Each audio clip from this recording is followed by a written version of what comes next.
Welcome back. I'm about to unmold these. This is the domino set.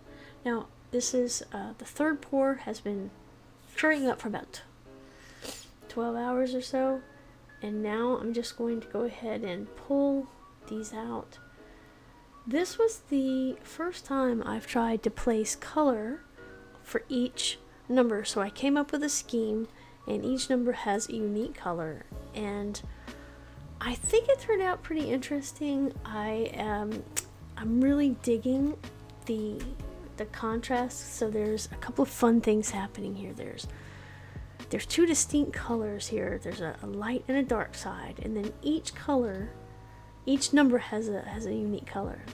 Now I did 3 pours, and you can see here that it's really opaque, so I'm not worried about anyone seeing through to the bottom, and it's just really fun. I do need to sand these because I need to dome the backs of them. But I need to sand them first to make sure that they're really nice to touch.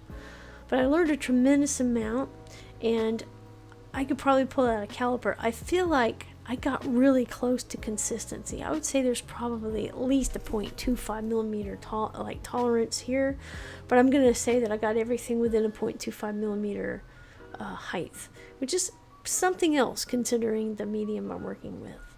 So I'm really excited about this. As soon as I sand these, I'm going to attempt a couple more things. Check back for the third part in this series. In the meantime, I hope you guys are doing fantastic. Thanks for watching my channel. I'm starting to do more and more on TikTok. It's a completely different thing. Please come over and follow me if you haven't there.